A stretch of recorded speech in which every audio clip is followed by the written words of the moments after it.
pour Jésus.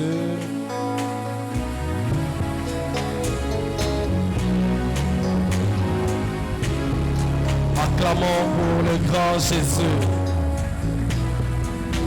Est-ce qu'on peut lancer des cris pour ce Jésus? Est-ce qu'on peut siffler royalement pour ce Jésus? Est-ce qu'on peut témoigner ce Jésus? Est-ce qu'on peut ovationner ce nom de Jésus? Si tu savais le nom que tu avais, si tu savais la personne de Jésus que tu avais, si tu savais le nom que tu as, si tu savais la personne de Jésus que tu as, tu n'allais pas acclamer comme ça. Tu n'allais pas l'ovationner comme ça. Tu n'allais pas le glorifier comme ça. Il est Dieu. Il est tout pour toi. Il est tout pour toi. Il est Dieu. Jésus est Dieu. Jésus est Dieu. Le maître de l'univers. Le créateur en créé. Le self-existant. Humiliable. Humiliable. Il est le Dieu immense. Il est le Dieu grand. Il est le Dieu saint. Il est le Dieu fidèle. Il est le Dieu bon. Je t'aime Jésus. Je t'aime Jésus. Je t'aime Jésus. Prends la place du roi en Seigneur. Prends la place du roi en Seigneur. Merci. Merci. Que Dieu te bénisse. Que Dieu te bénisse. Je suis dans la joie d'être devant vous ce matin. Et je suis dans la joie de te tenir devant toi aussi ce matin. Et ma plus grande joie est celle-ci. Nous avons passé 2 semaines où on a été bien nourris, bien prêché. Et jusqu'aujourd'hui, cet enseignement est en train de résonner dans mes oreilles. Ça retentit nuit et jour. C'est l'objet de mes méditations ces derniers temps. Ça m'encourage et ça me décourage aussi. Et je bénis Dieu pour le porteur de ce message. L'insensibilité spirituelle. L'insensibilité spirituelle. Ou encore, comme a dit l'homme de Dieu, la sensibilité spirituelle. C'est dans cette pensée que nous voulons continuer. Je ne sais pas si je saurais le faire fidèlement comme lui. Mais au moins nous voulons aller dans la même pensée. Le grand sujet, c'est la sensibilité spirituelle. Et ce matin, je propose un petit sous-thème. L'esprit de Géasi à l'église. Nous ne parlons pas de l'église MIMS seulement. Nous parlons de l'église avec le grand E. L'esprit de Géasi à l'église. Pour faire simple, nous allons reprendre le même passage que Papa Alain nous a donné. Nous sommes dans le livre des 2 Rois, chapitre 5. On va aller à partir du verset 17 à 27. 2 Rois, chapitre 5. Du 17e au 27e verset. 2 Rois, chapitre 5. 17 à 27, nous sommes dans l'Ancien Testament. Et nous voulons lire. Nous voulons honorer la parole de Dieu. Merci. 2 Rois chapitre 5, le verset 17, nous lisons au nom de Jésus. Alors Naaman dit, puisque tu refuses, permets que l'on donne de la terre à ton serviteur, une charge de 2 millions, car ton serviteur ne veut plus offrir à d'autres dieux, ni holocauste, ni sacrifice.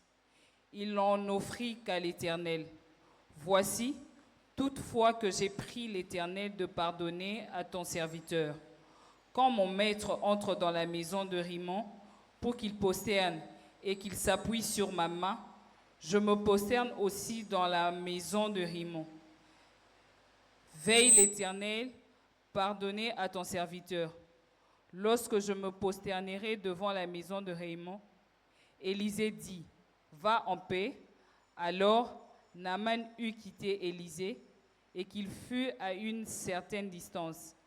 Géasi, serviteur d'Élisée, l'homme de Dieu, s'est dit en lui-même, voici, mon maître a managé Naaman, ce Syrien, en n'acceptant pas de sa main ce qu'il avait apporté.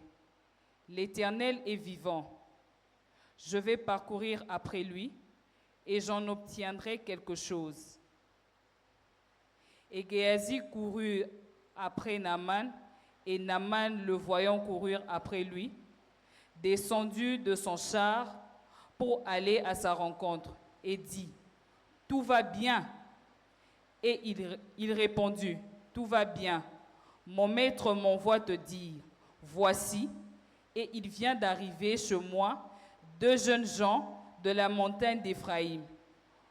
D'entre le fils de prophète, donne pour eux, je te prie, un talent d'argent et des vêtements de rechange. Amen. Alléluia. On acclame pour la parole de Dieu. Je disais l'esprit de Géasi à l'église. Je ne sais pas redire ce que papa a dit déjà. Il a dit certaines vérités. Il nous a expliqué l'histoire de Géasi et son maître qui était Élisée. Il a tiré des points qui étaient importants pour nous pendant 2 dimanches. Et ce matin, je voudrais peut-être renchérir sa pensée. On parle de l'esprit de Géasi. Son nom veut dire d'abord vallée de vision. Vallée de vision. Une personne qui doit porter des visions et il se trouve dans une vallée. Aujourd'hui, je vais fixer encore l'opinion. Nous ne parlons pas d'une personne ici. Nous voyons Géasi comme personnage et on cherche à faire l'autopsie de Géasi. Ce qui va nous permettre de faire beaucoup d'éclatements, beaucoup de caractères, beaucoup de comportements de Géasi. On va analyser chaque étape par rapport à ce passage. Et chacun doit prendre quel est l'esprit qu'il porte de Géasi en lui. Identifier l'esprit de Géasi qui est en toi. Et peut-être commencer à prier par rapport à ça. Si tu identifies une chose de l'opposé de Géasi, c'est que tu es dans le bon. Si tu te retrouves dans ce que Géasi fait, la grâce que nous avons nous tous, c'est de prier, de demander à Dieu de nous changer, de demander à Dieu de nous transformer, d'implorer la grâce du Seigneur et de faire ce que l'autre n'a pas pu faire. Tout pour Géasi commence d'abord par son cœur. Le cœur de Géasi La Bible dit Géasi a commencé à se dire dans son cœur. Mon maître a aménagé, c'est Naman. Moi, je vais les rattraper pour prendre quelque chose. Il se disait quoi dans son cœur? Il préparait comment prendre ce que Naman avait. Il entretenait déjà sa cupidité. Il commençait déjà à chercher à formuler ou comment reformuler pour avoir ce que Naman avait dans son cœur. Ce qu'on reproche à Géasi ce matin, ce n'est pas le fait de parler dans son cœur. Ce qu'on lui reproche ce matin, qu'est-ce qu'il disait dans son cœur? Est-ce que c'était des paroles de qualité? C'était de bonnes pensées? Ou encore c'était de mauvaises pensées? C'est dire dans son cœur n'a jamais été un problème. Penser dans ton cœur n'a jamais été un problème. Le plus grand problème qu'est-ce que tu fais passer dans ton cœur? Qu'est-ce que tu passes et repasses dans ton cœur? Qu'est-ce que tu es en train de se dire ou de dire dans ton cœur? Il y a une femme qui a fait aussi comme Géasi. La femme à la perte de sang. Elle saignait longtemps. Plusieurs années. Entre les mains des médecins. Elle a dépensé tout ce qu'elle avait. Elle a fait tout ce qu'elle pouvait faire. Elle n'avait pas de guérison. Elle n'a jamais été soulagée de sa maladie. Une fois, elle a entendu parler de Jésus.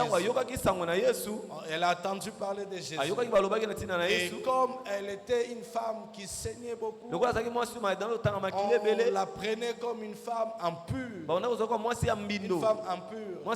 Elle ne peut pas se rapprocher des hommes. Elle doit être en quarantaine. Et la femme s'est dit, si je touche seulement le pan de la robe de Jésus, cette maladie quittera.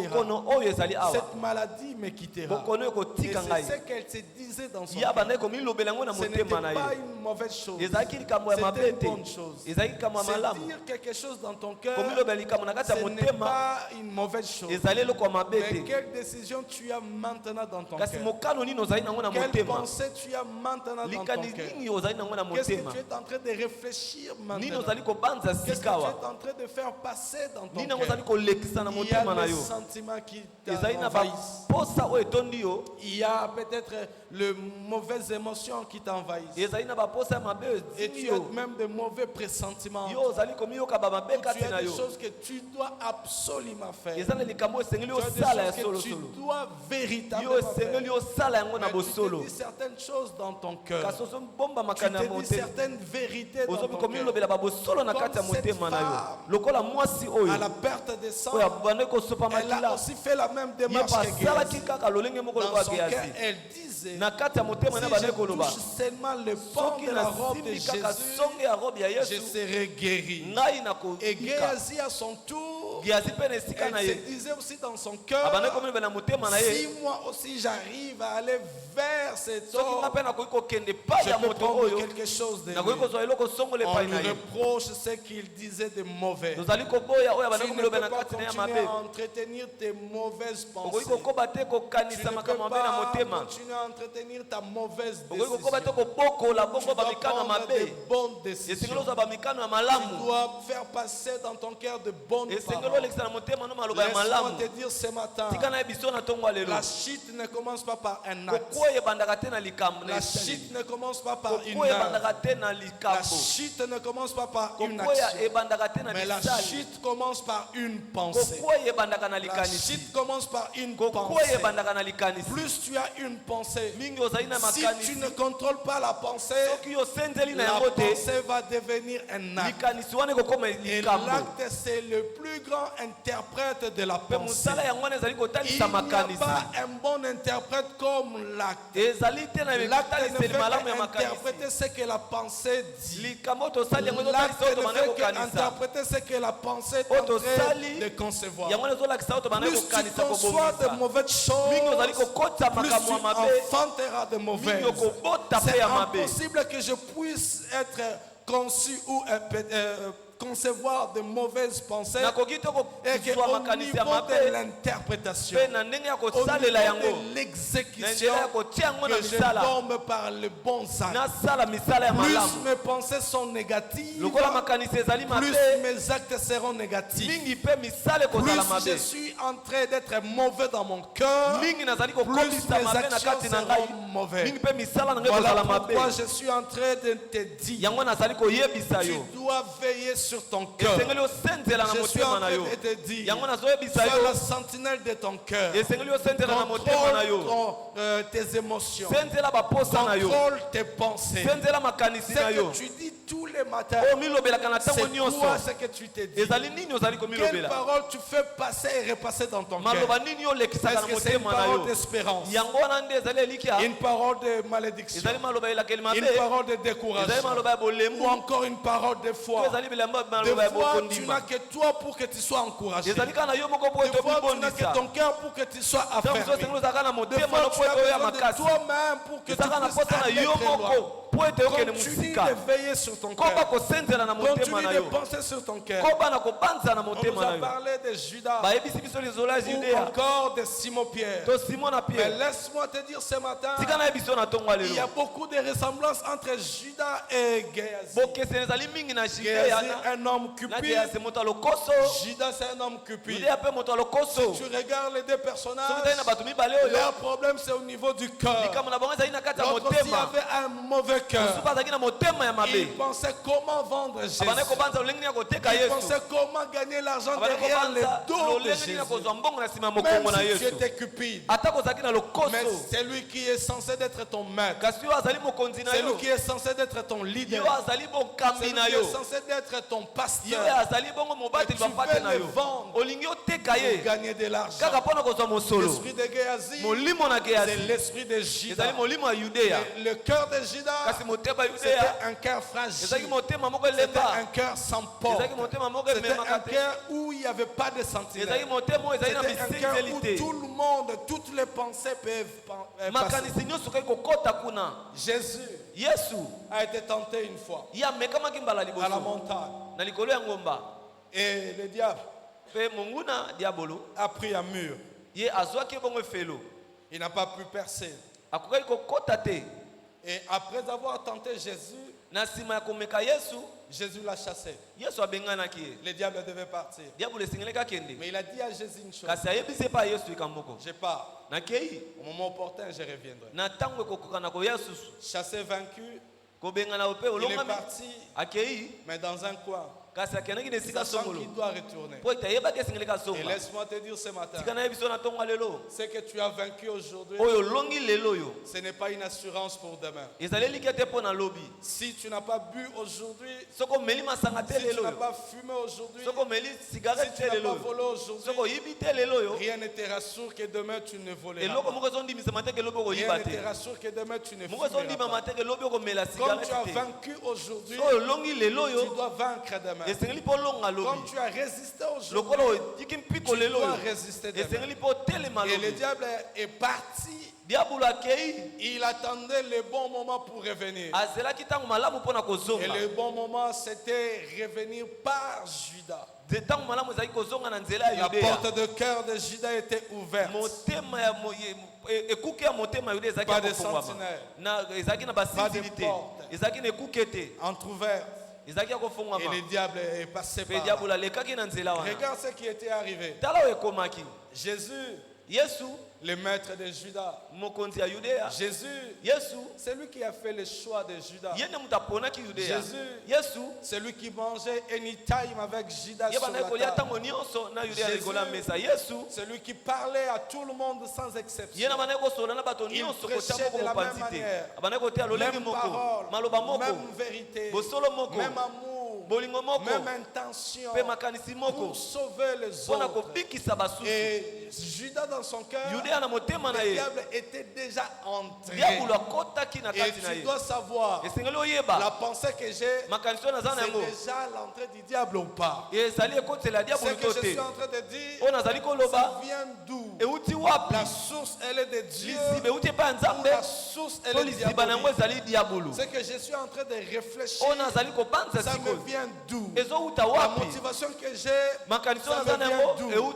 Judas ne savait pas que Satan avait déjà pris possession de son cœur. Satan était déjà entré dans son cœur. Et il avait les soucis, les sentiments de vendre Jésus. Il avait les sentiments de vendre Jésus. Mais Jésus est amour. Jésus est fidèle. Jésus est Dieu. Jésus est grand. Est-ce que quelqu'un peut acclamer pour Jésus? Quelqu'un peut acclamer pour Jésus? J'aime Jésus. J'aime Jésus. Malgré nos faiblesses, il nous aime. Malgré nos failles, il cherche à nous sauver. Malgré nos sentiments, malgré le cœur qui est déjà envahi par les sentiments de le vendre, il cherche toujours à nous sauver.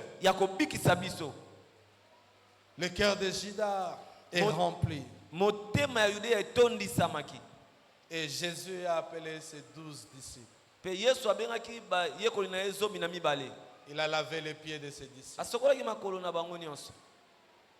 Et Jésus, quand il a lavé, il n'avait pas sauté Judas Iscariote.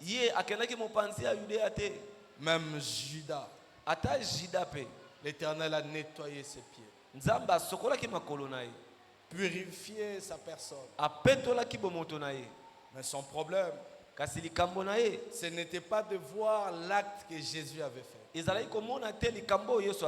Si aujourd'hui,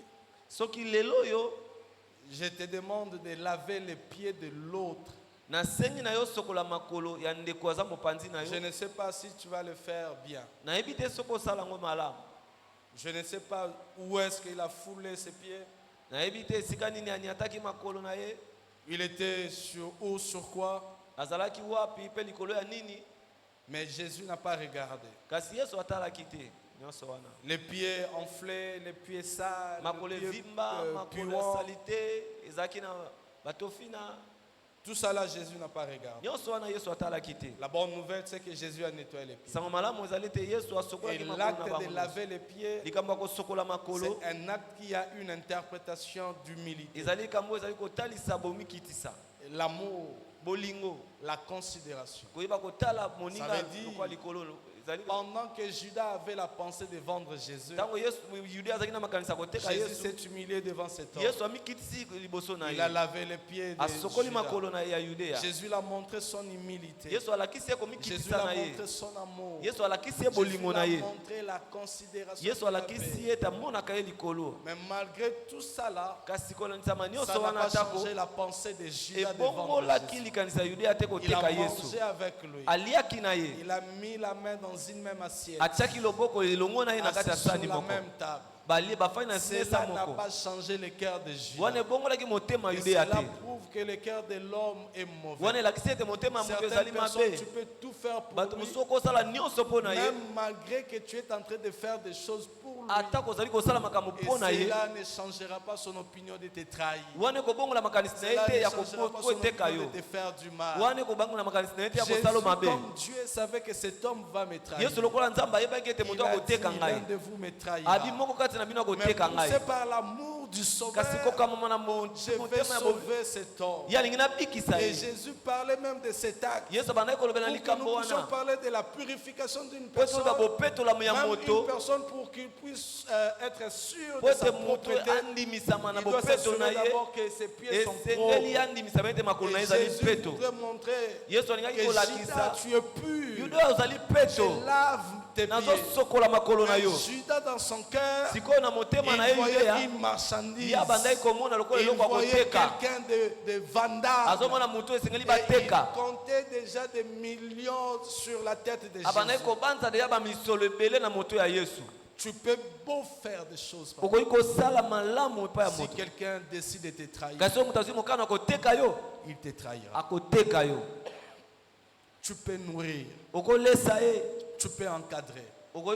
Tu peux bénir. Tu peux montrer ton bon cœur.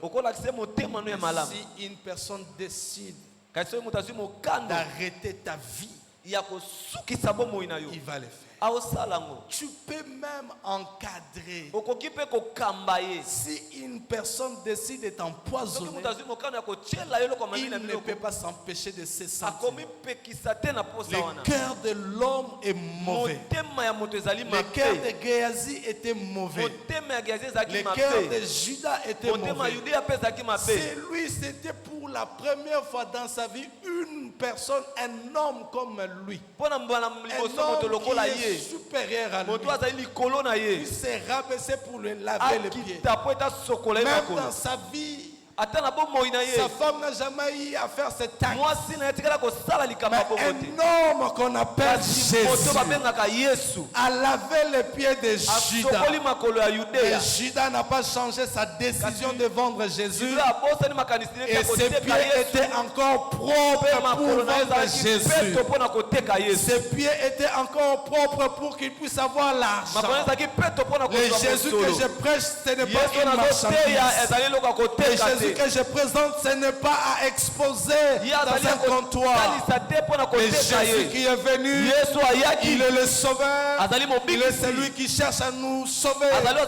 Et il n'est pas à vendre. Mon Jésus n'est pas à vendre. Mon Jésus n'est pas à vendre. Aujourd'hui, nous avons des Géasi qui sont prêts à vendre l'évangile, qui sont prêts à vendre leurs âmes, qui sont prêts à vendre leur cœur pour avoir l'argent. Cela n'a rien changé. Son cœur était mauvais.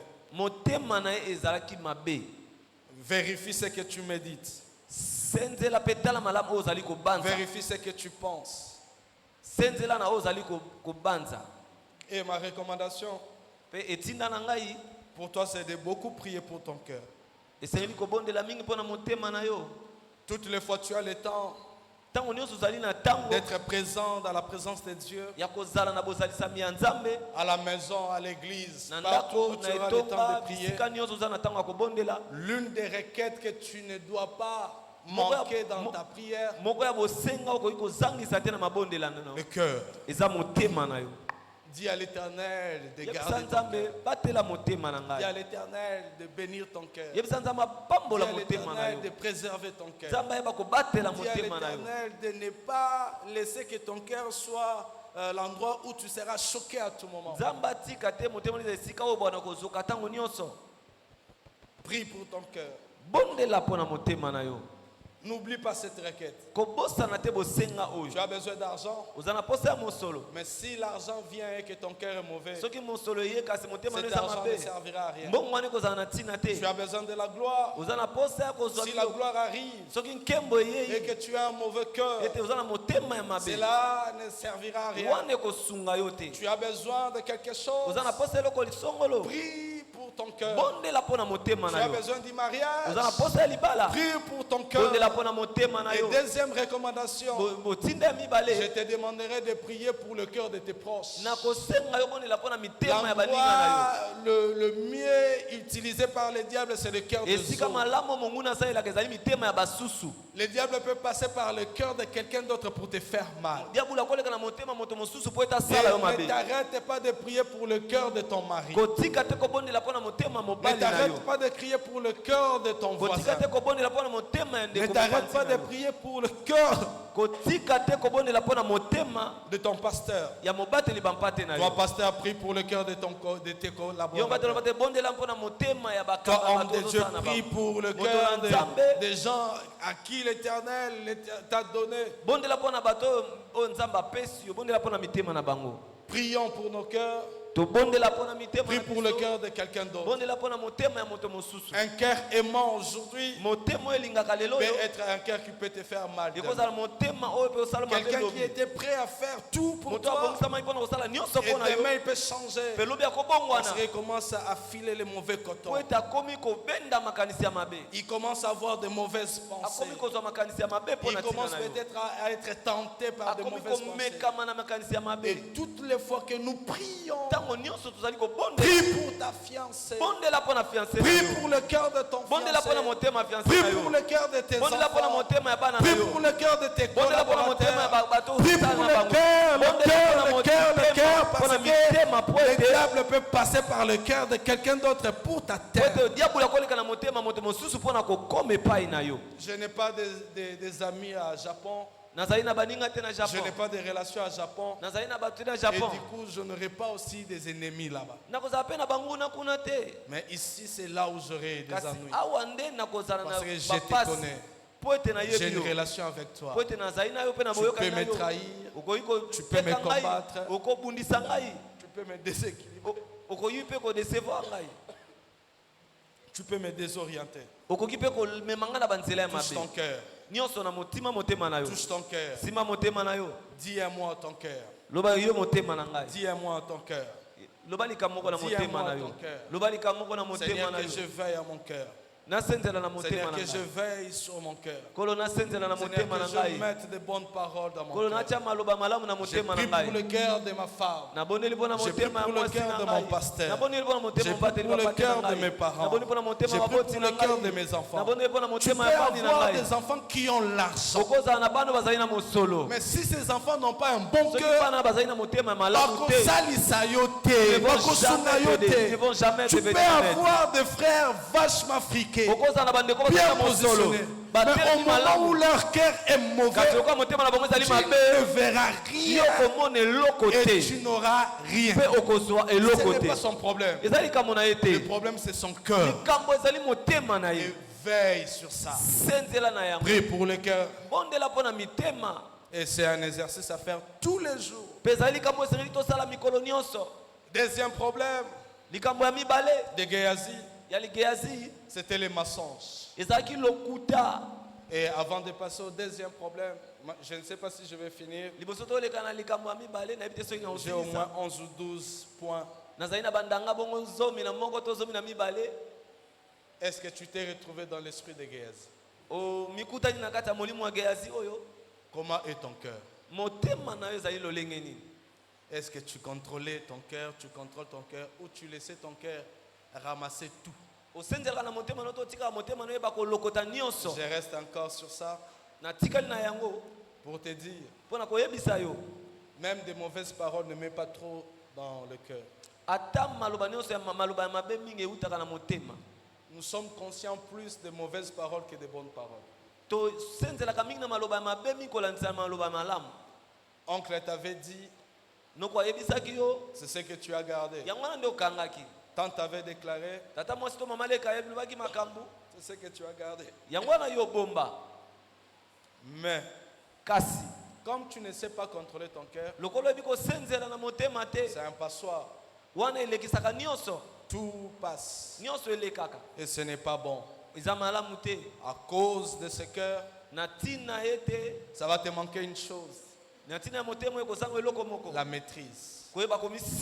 Une personne qui ne prie pas pour son cœur, c'est une personne qui manquera la maîtrise. Il peut tout faire parce que son cœur le pousse à tout faire. Deuxième point, Géasi, un menteur. Un véritable menteur. Il a raté la grâce de voir comme son maître. Il travaille avec qui? Il travaille avec qui? Je ne suis pas seul, je pense. Géasi travaille avec qui? Élisée. Élisée, c'est l'héritier de qui? Élie. Il a reçu de son onction le double. Et j'estime à mon niveau que Géasi devait minimum recevoir le double d'onction d'Élisée. Mais il a reçu aussi le double. Mais ce n'était pas le double onction. C'était le double mensonge. Un homme qui ment au nom de son maître. Un homme qui ment à son maître. Doublement menteur. Il a menti celui qui a reçu la double portion. Un menteur. Aujourd'hui à l'église, il y a beaucoup de menteurs. Il y a les mensonges au milieu de la vérité. Il y a les mensonges dans les lieux saints. Nous mentons même dans la chair. Nous mentons même à l'estrade. Nous mentons même nos maris.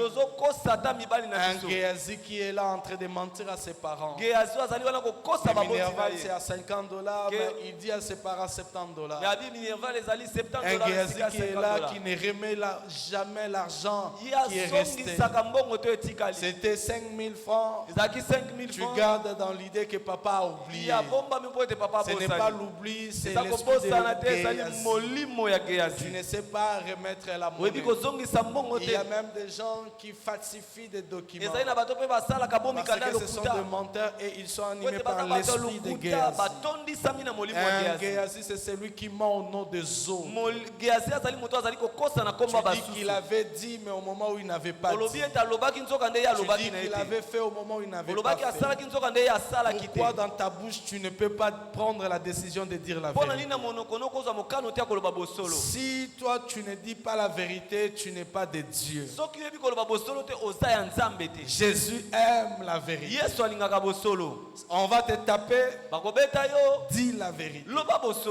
On va te je ne sais pas, rejeter, dis la vérité. Tu seras plaqué, dis la vérité.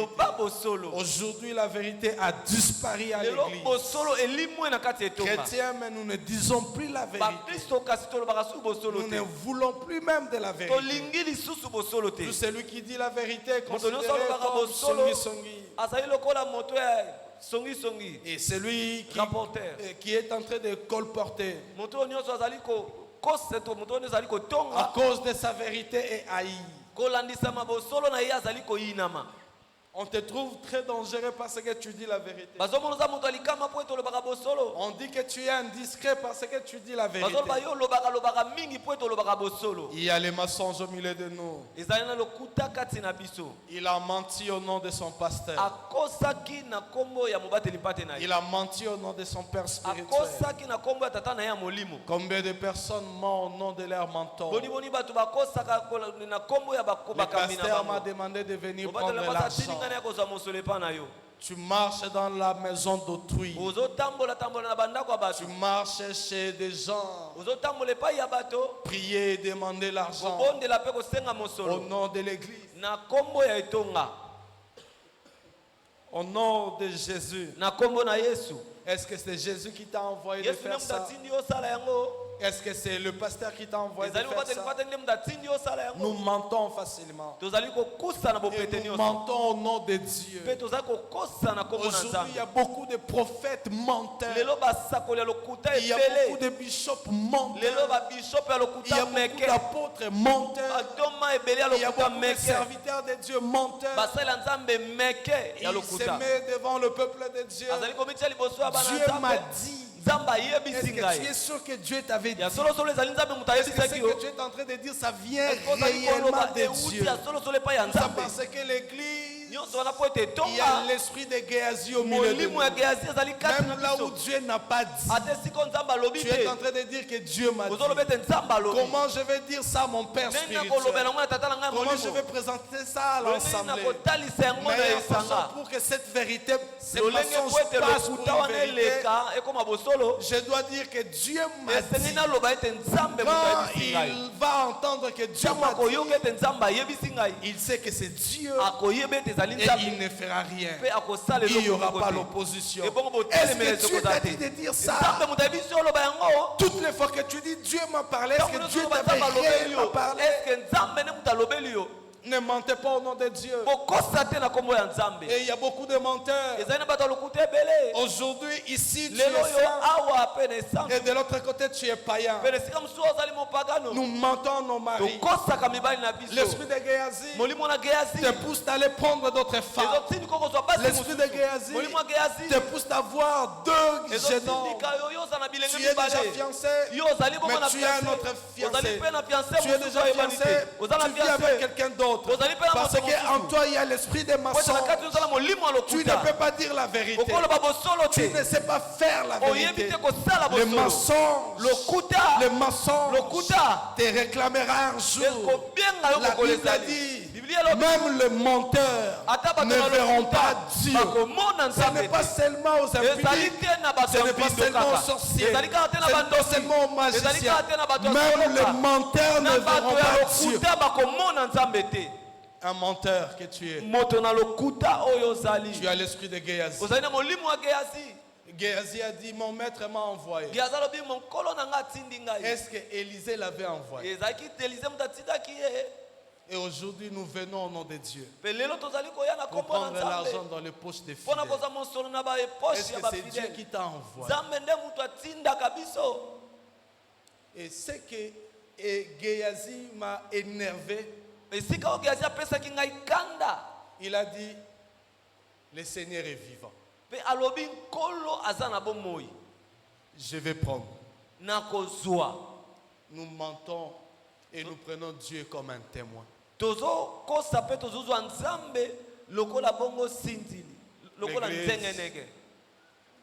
L'église, nous mentons au nom de Jésus.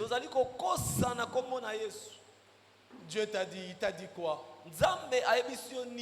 Dieu t'a montré, il t'a montré quoi? Mais pour que cela soit certifié, on a seulement besoin de temps. Après un temps, ce que tu es en train de dire, tu reviendras avec une autre version. Menteur. Dieu t'a dit. Je parle avec beaucoup de jeunes hommes. Je parle avec beaucoup de jeunes gens. Et tu viens, tu es là, quelqu'un est venu te dire, Dieu m'a dit que ces frères-là, que c'est mon futur époux, je dois les laisser le temps. Dieu me l'a donné. Dieu me l'a accordé. Mais après un temps, la même sœur qui était venue pour te dire que Dieu l'a convaincu que ce garçon-là c'était son futur époux. Elle te dit non, moi je pense que ça ne peut plus aller. N'est-ce pas toi qui m'avais dit il y a 2 mois que Dieu t'avait dit? Et Dieu a redit que tu dois changer de vie. C'est juste question de temps. Certifier ce que Dieu a dit. Si c'est vrai ou c'est faux. Arrêtons avec les mensonges. Et l'une des choses que nous faisons en forme de mensonge, c'est de faire des faux témoignages. Ne faisons pas de faux témoignages sur les autres. Et faire de faux témoignages, tu penses peut-être dire à Papa Rodrigue, Papa Rodrigue a volé, mais en réalité il n'avait pas volé. Ça c'est la première forme. La deuxième forme, Papa Rodrigue est voleur. Il est moins sérieux. Mais moi je dis à Maman Malaïka, tu vois le frère là, c'est un frère sérieux. C'est un bon frère. C'est un faux témoignage. Parce que ce que je suis en train de dire de lui, ce n'est pas ça. Elle risque de donner son cœur à cet homme, mais un homme aventurier. Faire le faux témoignage, ce n'est pas une bonne chose. Dans les 10 commandements de Dieu, L'Éternel nous interdit de faire de faux témoignages. Ne fais pas de faux témoignages. Si tu n'es pas sûr de la crédibilité de la personne, ne témoigne pas qu'il est digne. Si tu ne connais pas ce que la personne fait, ne dis jamais qu'il est un mauvais. Évitons les faux témoignages. Arrêtons de mentir. Arrêtons de mentir. Combien de fois tu mens à ton père? Combien de fois tu mens à ton mari? Combien de fois tu triches dans ton mariage? Combien de fois tu mens aux enfants? Tu dis à tes enfants, je vais vous donner, mais tu ne donnes jamais. Tu dis à ton père, je vais t'envoyer de l'argent. Tu n'envoies jamais. Tu fais des promesses que tu n'accomplis pas. Tu es un menteur. Arrêtez de mentir. Troisième, ce qu'on a remarqué de Géasi, le manque d'humilité. C'est un esprit qui est aujourd'hui présent à l'église. Beaucoup de gens ne sont plus humbles. On ne peut plus faire des reproches. On ne peut plus faire des réprimandes. S'il faudra que nous puissions traiter les fidèles comme l'église primitive nous demande dans la Bible de faire, je pense qu'il n'y aura plus de frères à l'église. Papa, il doit engrosser. Papa, il doit sortir avec la fille d'autrui ou la femme d'autrui. La Bible nous recommande quoi? Papa, il devient devant. Viens s'il te plaît. Nous appelons ce papa que vous voyez. Ne regardez pas sa veste. Ne regardez pas son costume. C'est un aventurier. C'est quelqu'un qui ne connaît pas le Seigneur. Cet homme que vous voyez devant moi, il vient de sortir avec la femme d'autrui. Et on est en train de faire des réprimandes. Toi que tu es là, nous t'interdisons de parler au nom de Jésus. Nous t'interdisons de parler au nom de l'église. Tu restes au banc et tu ne vas rien faire. Parce que ce que tu as fait, ce n'est pas digne d'un enfant de Dieu. Ce n'est pas digne d'un serviteur de Dieu. Ce n'est pas digne d'un chrétien. Comment tu peux embrasser la femme d'autrui? Comment tu peux aller vers une femme mariée? Si on fait cette réprimande, demain, Papa Ido, il ne servira plus. Il ne viendra plus. En dehors de Papa Ido, les petits Géasi qui sont à l'église viendront dire à cet homme, quelle humiliation. Vraiment, le pasteur t'a humilié. Est-ce qu'on peut faire ça? Et beaucoup de gens sont spirituels que le pasteur. Beaucoup de gens connaissent la théologie que le pasteur. Ils réfléchissent, ils disent au pasteur ce que le pasteur doit faire. Non, le pasteur ne devait pas faire. Le pasteur ne devait pas dire. C'est lui qui a la vision. C'est lui qui sait dire ce que le pasteur doit dire. Papa Ido, rentre seulement. Ne viens plus dans cette église. Et l'église nous recommande de faire ça. Mais comme aujourd'hui, si tu le fais à l'église, l'église est divisée. Les gens qui vont accepter cette vérité. Quelle humiliation. Et je le dis très souvent, c'est qu'aujourd'hui nous appelons humiliation. Dieu n'appelle pas ça humiliation. Dieu voit ça en brise. Peut-être tu peux dire que le pasteur m'a humilié. Mais Dieu voit le brisement. Il est en train de te briser. Le brisement ne fait pas plaisir. Le brisement n'enchante personne. Le brisement, ça fait toujours mal. C'est un processus que l'Éternel veut que tu passes par ça. Et on a remarqué que Géasi n'avait pas d'humilité. On vient de lire, on a lu la Bible. Nulle part on a retenu que Géasi a reconnu sa faute. Nulle part on a reconnu que Géasi s'est repenti de ses péchés. C'est un homme qui n'avait même pas de remords. Il n'avait pas de regrets. Il n'avait même pas l'intention de dire la vérité à son maître. Il est resté dans sa position. Pas de pardon. Est-ce que vous avez vu quelque part Géasi implorer la grâce de Dieu? Est-ce que vous avez vu quelque part Géasi porter les sacs pour faire son deuil? En train de regretter cet acte qu'il vient de faire. Ah, qu'est-ce qui m'a pris? Pourquoi ça? Oh Seigneur, pourquoi? Pardon. Géasi n'a pas eu le temps de faire ça. Pas de deuil, pas de sac, pas de sang.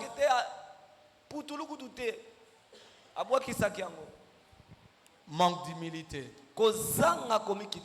Manque d'humilité. Quand tu as fait un péché, après l'acte, tu dois être interpellé. Et tu as fait un péché, tu reprends ta course. Comme si de rien n'était. C'est que tu as un problème d'humilité. Après avoir menti, tu dois te ressaisir. Tu dois avoir la tristesse selon Dieu.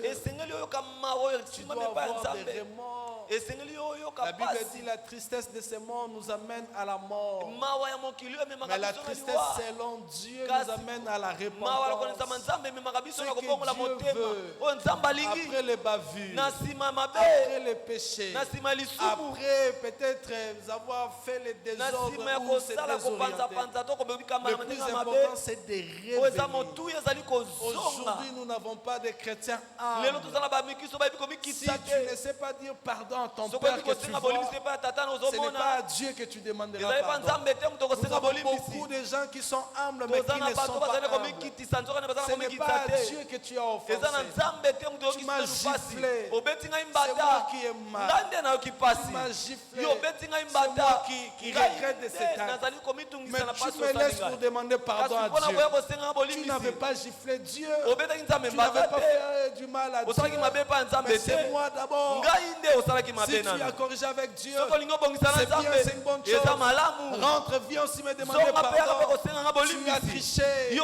Tu as pris notre femme, l'argent des enfants. Tu donnes à tes petites filles au coin, dans la rue. Après avoir fait ces bêtises, tu t'es ressaisi. Tu dois revenir, demander pardon à Dieu et dire la vérité à ta femme. Ma femme, pardonne-moi. Ces derniers temps, je vis avec une fille. Je lui donne l'argent de Minerva, l'argent de provision. Mais je me répands. Je viens de réparer avec mon Jésus. Et je te demande, pardonne-moi. Tu peux pleurer même.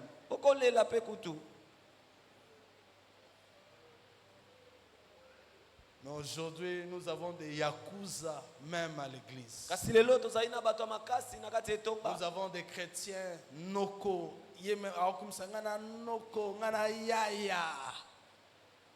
Tu manques d'humilité. Tu prends la forme du monde à l'église. Nous avons l'église aujourd'hui dans le monde et nous avons le monde à l'église. Et je pense qu'il y a plus le monde à l'église que l'église dans le monde. Si l'église était dans le monde, l'église allait influencer. Mais le problème, c'est le monde qui a quitté le monde pour entrer à l'église. Et aujourd'hui, on manifeste plus le monde, mais à l'église. Nous réfléchissons comme des yaya. Ngana noko, ngana maître, ngana senga moi si pardon, ngana noko. Ça peut pas passer comme ça. Ngana prêtre yaya, taba mendre wana. Tu manques d'humilité. Tu as en toi l'esprit de Géasi. Une femme qui ne connaît pas le goût du pardon dans sa bouche. Une femme qui ne sait pas demander pardon à son Seigneur. Et Sarah appelait Abraham Seigneur. Sarah ne pouvait pas. donner des mauvaises paroles à Abraham. Même quand bien Abraham a fait des bêtises, Sarah trouvait les mots, les temps et les tons pour dire des vérités à son mari. Aujourd'hui, nous avons beaucoup de femmes Géasi qui ne demandent jamais pardon à leurs enfants. Nous avons des femmes Géasi qui ne demandent pardon et jamais pardon à son mari. Nous avons des enfants Géasi qui ne savent pas dire à sa maman, maman pardonne-moi, papa pardonne-moi, yaya pardonne-moi, tante pardonne-moi, oncle pardonne-moi. On ne s'humilie plus. Parce que nous sommes orgueilleux. Le fait est là. Il a menti. Il a pris l'argent. Il a pris l'or. Mais on lui pose la question. Il a menti. Il a nié. Et donc Dieu l'a dit. Mon esprit n'était pas absent pendant que tu prenais. Et j'ai vu, il a donné aussi un acte qui s'est fait. J'ai vu l'homme qui sautait de son char avec précipitation pour venir vers toi. Mais malgré tout ça là, la personne ne pouvait pas dire ah, exactement on m'avait vu. Je me réponds. Il est resté dans son orgueil. Jésus te reproche combien de fois? Les parents te reprochent combien de fois? Ton mari t'a reproché combien de fois? Les enfants t'ont dit combien de fois? Mais qu'est-ce que tu fais par rapport aux évidences?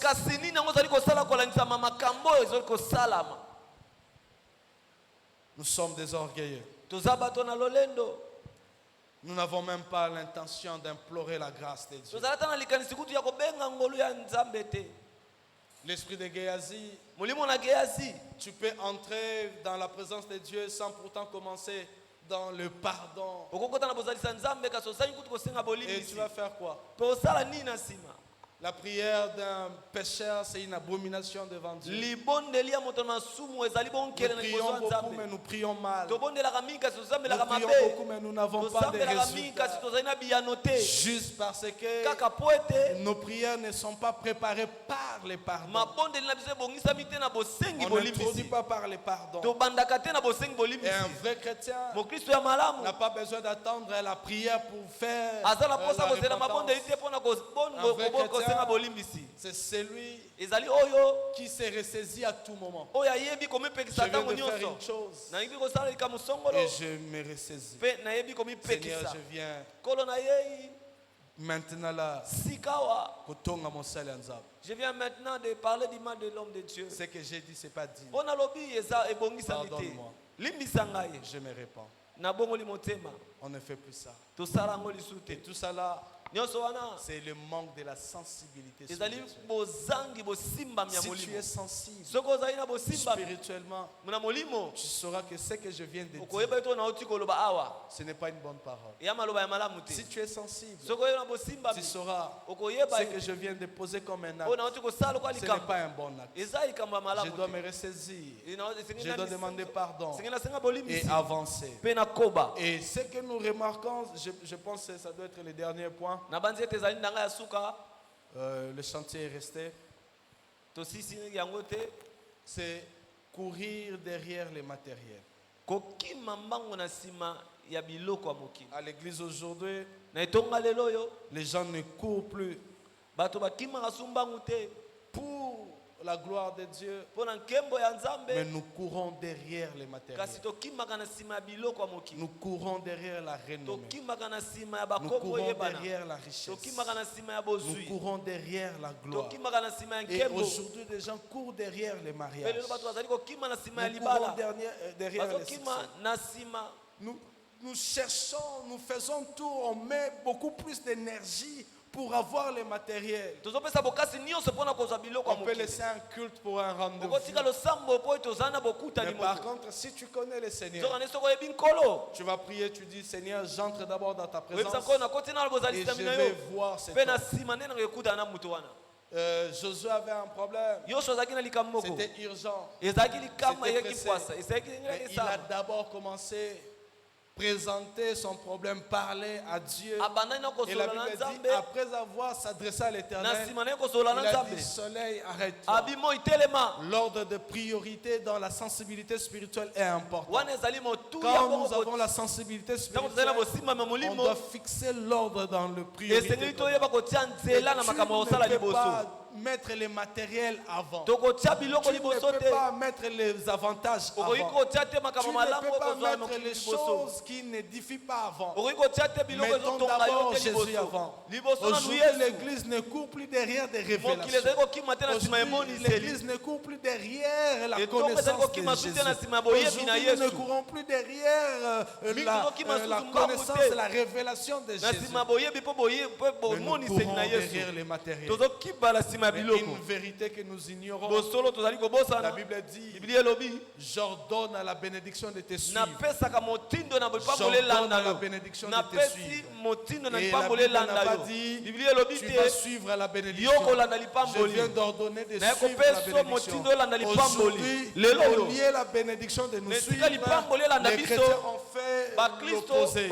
Nous suivons la bénédiction. La bénédiction qui est censée de nous suivre, nous ne voulons pas de la bénédiction de nous suivre. Ça veut dire quoi? Quand moi je pars à un rendez-vous avec Jésus, quand moi je pars à l'église, c'est lui qui a donné déjà cette bénédiction. Même les clients que je vais rater pendant les heures de culte, l'Éternel sait comment les garder quelque part et ces clients viendront. Et le marché viendra. Et l'argent viendra. Aujourd'hui on dit, Seigneur, attends d'abord. Je pars d'abord faire cette affaire. Et toi après. Et ensuite, Yonasima.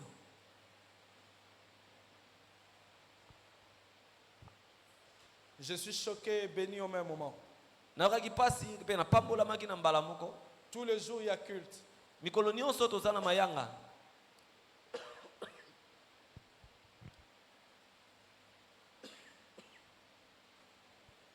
Excusez.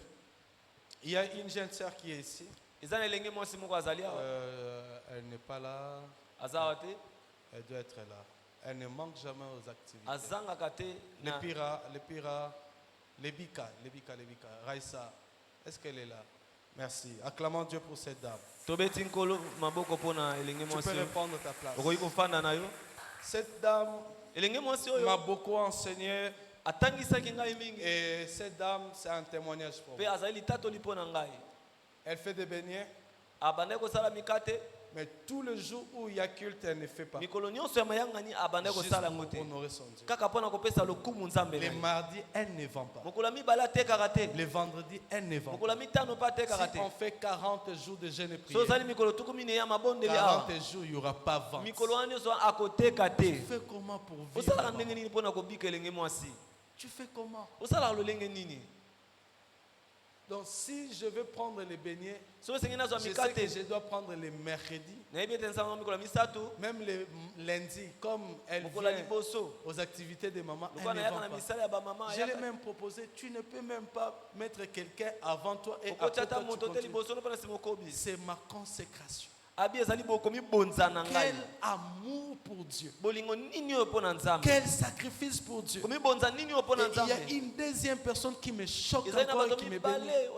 C'est maman Anita. Tu peux te tenir, maman. L'église va t'encourager. Une jolie dame. Veuve. Je prépare déjà la liste pour toi. Des papas veufs, malheureusement, il n'y a pas. Si tu as ton oncle veuf, il y a un noko. Donc là, ta veste, un tata dans la liste. Tu peux t'asseoir, maman. Tous les jours, il y a culte. À partir de 17h00, elle met les sachets. Elle n'a pas de mari. Elle a des enfants à l'université. Les jeunes qui étaient là à la jeunesse hier. Est-ce que notre sœur Blanche Tunasi est là? Elle est là. Elle est à l'école. Ah, Tobimisi sœur Blanche Tunasi. Hier, c'était terrible à la jeunesse.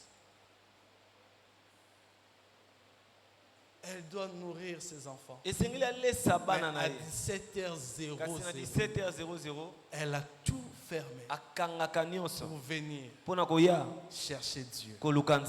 Et nous autres, Tu n'as pas de charge. Tu n'as pas de responsabilité. Mais même à 9h, tu vends les crédits.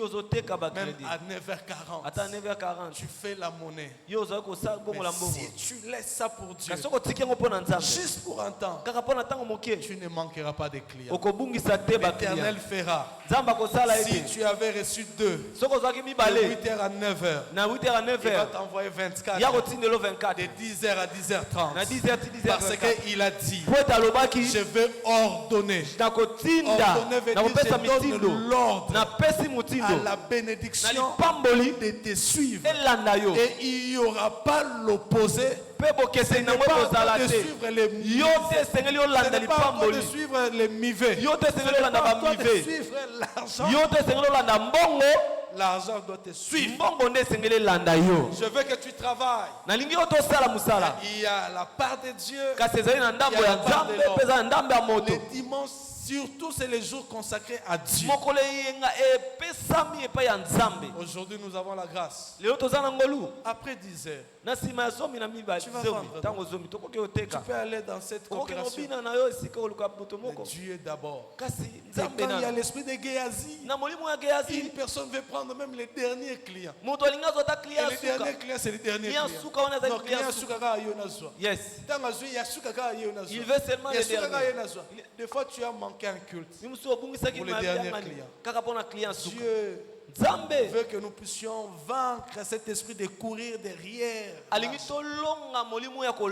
que je regrette de l'esprit de Géasi, il a laissé le spirituel pour courir vers les matériels. Combien de personnes ont quitté la présence de Jésus? Combien de personnes quittent aujourd'hui le spirituel pour les matériels? Et Géasi a fait comme les Galates. La Bible dit, Galates, tu courais bien, qui t'a ensorcelé, tu avais commencé par l'esprit, et maintenant tu veux finir par la chair. Beaucoup de gens aujourd'hui, hier étaient très spirituels. Aujourd'hui, il est devenu Mutu ya musunite, muta nzoto. Tu commences avec la crainte de Dieu. Aujourd'hui, tu demandes le corps de l'enfant d'autrui. Tu as laissé la crainte de Dieu pour chapeauter le poitrine des enfants d'autrui. Tu as laissé la crainte de Dieu pour commencer à sortir avec les femmes d'autrui. Tu as laissé la crainte de Dieu pour continuer à sortir avec les hommes d'autrui. Tu as commencé par l'esprit. Tu étais spirituel. Tu as laissé la source spirituelle pour courir derrière les matériels. Et ce matin, qu'est-ce que tu as laissé? Tu étais spirituel dans quel domaine? Tu faisais quoi spirituellement? Hier, avant de manger, il faut prier. Hier, avant de dormir, il faut prier. Aujourd'hui, tu manges sans prier. Aujourd'hui, tu dors sans prier. Aujourd'hui, tu fais des choses sans Dieu. Et la Bible dit, ne fais rien sans jamais consulter l'Éternel. Aujourd'hui, l'Éternel n'a plus un mot. C'est toi qui t'es su sur ta vie. Parce que tu es redevenu charnel. Tu as arrêté d'être spirituel. Tu n'as plus besoin d'avis de Dieu. Tu n'as plus besoin de consulter Dieu. Tu n'as plus besoin de faire selon Dieu. Tu fais selon toi. Parce que c'est toi qui diriges. Il n'est pas comme ça pour nous. Ce n'est pas moi qui dirige. C'est Jésus qui dirige. Et Géasi est à l'église. Aujourd'hui, nous avons beaucoup de Géasi à l'église. Bien commencé et mal fini. Tu étais cette maman-là qu'on voyait, la première personne balayée. Et aujourd'hui, tellement tu veux mettre tous les soucis, tous les poids du monde sur toi. Parce que tu es païen. Jusqu'à aujourd'hui, tu fais des soucis. Qu'est-ce que je vais manger? Qu'est-ce que je vais prendre? Je vais m'habiller de quoi? Tu fais encore des soucis. Sur le petits besoins, sur les choses élémentaires, sur les choses éphémères. La Bible dit cherchons premièrement le royaume et la justice de Dieu et les restes après. Mais aujourd'hui nous cherchons d'abord les restes et le royaume après. Ce que nous oublions, les restes restera. Les restes restera. Les restes restera. Ne soyons pas comme des Géasi. Ne cours plus derrière tes intérêts. Ne cours plus derrière l'argent. Et Géasi, un voleur, il courait derrière des choses qui ne l'appartenaient pas. L'or et l'argent appartiennent à Dieu. Toi, tu cours derrière des choses qui ne t'appartiennent pas. Papa, tu es Géasi, voleur. C'est pas à toi, c'est à Dieu, c'est à Dieu. Nous ne sommes que des simples gestionnaires. La parcelle que tu as, ce n'est pas ta parcelle, c'est la parcelle de Dieu. Le travail que tu as, ce n'est pas ta parcelle, c'est le travail de Dieu. La richesse que tu as, ce n'est pas ta richesse. Nous ne sommes que des gestionnaires. Et tu cours derrière des choses qui ne t'appartiennent pas. Qu'est-ce que tu as laissé derrière toi? La vie de prière, la vie de la consécration, la vie de la crainte de Dieu, la vie où tu étais un modèle à la famille, à l'église, partout. Aujourd'hui, c'est plus lâche. Le mariage, l'argent, Schengen. Moi aussi je dois partir. Moi aussi je dois tout faire. Géasi, il ne savait pas l'homme qui était fort, l'homme qui était puissant, a laissé la Syrie pour venir à Samarie, chercher l'homme de Dieu. Et lui, il a laissé l'homme de Dieu pour aller vers les biens de celui qui a quitté.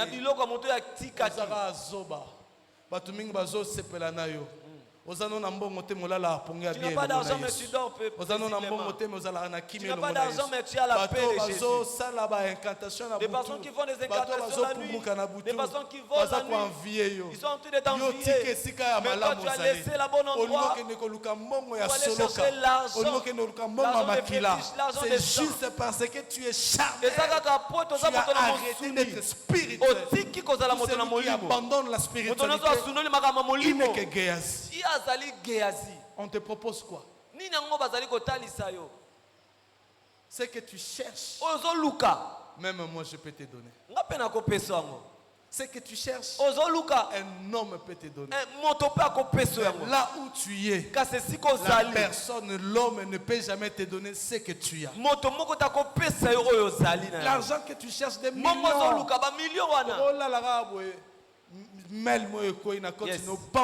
Yes. 30 millions. Et tu as Bill Gates à la qui n'a pas de 30 millions. Aux yeux, on n'a pas à moutou. Tu l'as pris auprès d'un homme. Mais la spiritualité que tu as, aucun homme peut te donner. Évitons l'esprit de Géasi. Restons dans la spiritualité. Ne suivons pas les matériels. Ne suivons pas les matériels. Que Dieu bénisse sa parole.